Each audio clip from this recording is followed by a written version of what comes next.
Hey, what's up everyone? This is Anthony from Anthony's Customs, and for this review we are looking at the Figma Avengers Thor figure, the first of the Avengers figures to come from Figma. A lot of people are kind of anticipating how these are going to turn out, and I have to say I have mixed feelings about this. It looks really good in some poses, and then it has some kind of setbacks, or a couple steps backward, as they say. It goes a couple steps backward. So not everything about this is great, but it's definitely a good figure. I think the thing that's holding me back the most on saying it's a really good figure is the price point. These guys are pretty darn expensive, so I was hoping for a little bit better quality in some areas, but we'll go through that as we look at the review. He stands about 6.5 inches tall. So as far as scaling with the Legends, it's probably a little bit smaller, but it might work in some poses and some displays, but it's definitely going to be geared towards the other Figma Avengers figures. We have some accessories. I guess we can go through that kind of as we do this. The cape is technically an accessory because you have to put that on yourself. Total pain in the butt to get this cape on properly, and then to fit this shoulder piece back in. It really a lot of a hassle there. It does come with the hammer. The hammer feels a little bit cheap. It's not as heavy as I was hoping it would be, but that's good because it doesn't fit in his hand very tightly. It's kind of loose and it just spins around too much. So that's a bit of a disappointment. We only have 4 alternate hands, so let me see if I can get those out. No, I'll just dump them. I was hoping for a little bit more in the way of accessories, but I didn't get them. So we have a hammer gripping hand on him there and a fist hand there. We have another hammer gripping hand for this side and then a fist for that side, so that's pretty standard. And then we have just the 2 open hands. That's it. I was hoping for a little bit more. And the thing about this is, little interesting side note, the hands don't come on that standard Figma tree where all the hands peg in. They just lay in the package, which doesn't really matter. It's just something to note. Maybe they only did that because you only get 4 alternate hands. And then the last thing we get, other than the display stand, is this, which is simply to pose the eyes. The eyes are articulated in this.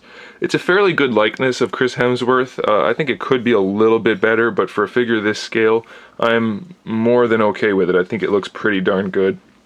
And as far as posing the eyes, we just want to pop that front part of the face off, and then there are little tabs coming off the back of each eye. Or there is a tab coming off the back of each eye, and then you can pose the eye. So if you want to make him look not so great, you can move him opposite directions or pose him however you want to. I think it's probably a nice gimmick to have the eye posability. Doesn't work as well on this guy as I was hoping it would, mostly because the tabs are really short. Hopefully you can see that. On the Figma Cobra, the tabs are kind of long and it's pretty easy to pose the eyes. On this one, the tabs are short. And the plastic, I don't know if you can tell, the plastic around the eyes is super thin. So I don't think it holds the eyes as tight as it did on Figma or on Cobra. But you can spend a little bit of time and get the eyes lined up, hopefully. And once you do that, it'll be a nice looking figure. Just you're going to have to take the time to do that. That's probably good enough for the rest of the review. He does have a pretty decent paint job for the beard and the eyes and the eyebrows and everything, and the hair is shaded nicely, so that's pretty good. The hair is actually articulated. Each of these back pieces is kind of on like a little ball peg so that it can flare out a little bit and not get in the way of the shoulders. So that looks pretty good. It's a little segmented looking, but it's not too bad once you get imposed. It shouldn't stand out too much. The sculpt work on this guy is pretty darn good. I do like it. All of that kind of plate mail, scale mail, whatever you want to call it, looks good. It's nice and metallic. They did a good black paint wash in there to get all of the little recesses filled in. The chest looks really good. A lot of detail going on in this guy here with the armor. Sculpt-wise, it looks pretty good. We have some wrinkles in the pants, all the little details in the lower pants or boots. Looks good. No problems there, really. I do wish that they used an elbow joint that actually matched the armor. That stands out a lot. I know that's kind of a common issue for the Figma figures, that their joints stand out more than they probably should. This one is no exception. The knees stand out a whole lot on the back, which is pretty common, but even once you pose him, the way they did it They probably should have made this kneecap go up higher, because it really separates the knees when you bend them. The joint hides a little bit more, but then the joint itself, like the whole thing as a whole, not just the joint piece, it's really obvious. So that's not the best looking thing. Once you get it posed, it's not horrible, but it's not good by any means. I would definitely appreciate a little more effort in hiding the knee joints, I think, in the future. The ankles are basically the same joint as we have in the elbows. It's just a standard hinge that pegs into the shin and then into the foot. So you have the hinge there. It gives you pretty good range of motion. You can rotate the foot around on that hinge to give you an ankle rocker, but it doesn't work as well as some of the past Figmas because it's a larger joint. So if you want to pull it out a little bit, you can probably get a little better range of motion. If you pull it out of the foot, not the ankle, it doesn't seem to want to do, there we go. So you can get a little bit better range of motion out of that, but it is going to be somewhat limited. So just be aware, you're going to have to spend some time posing that. Then we have a pretty nice toe joint as well, and the boots are sculpted all the way on the bottom. So it's definitely a nice little ankle and foot setup. The hip joints are fine. It's just basically a ball peg with a socket that swivels in the thigh. So you can spin the thigh around on that ball peg and then just move the hips around that way.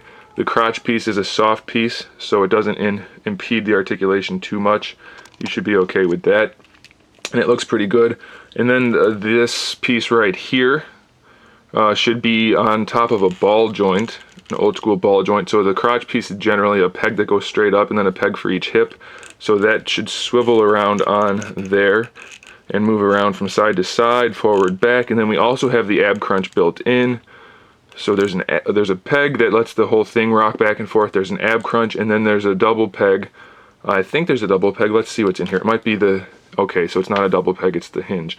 So that's good too though. So it hinges, and then it pegs into that lower part. So we have a swivel at the top, a ball peg at the bottom, and a hinge in between. So we can get a decent ab crunch out of him. He can lean back just fine. Swivels all over the place, hinges all over the place. So the torso is pretty darn good. The shoulders have a ball peg that goes into the torso, and then that's a hinge that has a standard peg that goes into the biceps. So you get your bicep swivel right there, and then your hinge for the shoulder like that. You can see with the elbow hinges, it's just a regular hinge, and like I said, it's kind of ugly, but once you get imposed, it's not too bad. I think it's all right. And then for the wrists, it's just a little standard ball hinge, so it pegs in either side, so it swivels there, and then hinges in between. The hands do tend to pop off a little bit easily, and I think that's because the pegs are so tiny. It's not a huge deal, but it is something I noticed. So once you get imposed, he looks pretty darn good. I do like the figure a lot. It's just that at that price point, I was hoping for a little bit more in the way of accessories, and I don't know, I'm torn on this cape. It seems like it's awfully narrow, doesn't have that big Thor cape look to it. It doesn't have nearly as many wrinkles as it should have, and you guys know I'm not a huge fan of cloth capes in the first place, and since this one's not wire lined or lined with a wire, it's going to be hard to pose him and make it look good. So I don't know, I think I might have preferred a plastic cape on this guy, but it's not a horrible one. I mean, it's made nicely, it's just kind of uninteresting, I guess is a good way to put it. So the articulation for the head, let's pull the head off and I can show you a little bit better. Let's see. Okay, so the head itself, that pegs in straight down there. So that's just a standard peg going into the neck. This is hinged, and then it's a ball peg for the head. Let's see if I can get the neck to come out. I don't know if I can. Oh, okay, well I can't get it right now, but what you have in the neck, maybe you can kind of see it, is basically the same joint that's in the elbow. It pegs down and it pegs up and then it's hinged. But the way it's made, the neck sticks forward, which is good. You want the neck to be ahead of the shoulders, which is a good thing, but the way it's sculpted and the way it's designed, it can only lean backwards, which is a little strange. You can't lean it forward or really move it any other way. So that's a bit disappointing. Not a big deal, but it's something to note. Of course, you can just use that top joint to pose the head how you need to. So it's definitely a good figure. I'm just thinking for the price point, I would have liked a few of those small issues to have been worked out. And like I said, it does come with the standard Figma display stand and an extra wrist joint. So, I mean, it's a good figure. Definitely, I enjoy having it. I enjoy posing it. It looks good once it's posed for sure. Just it is a high price point, so I was hoping for a few more accessories and a few more kinks worked out, so to speak. So there it is, guys. Thanks for watching. Stay tuned for more figure reviews, custom figures, and other good stuff. And in the meantime, keep collecting.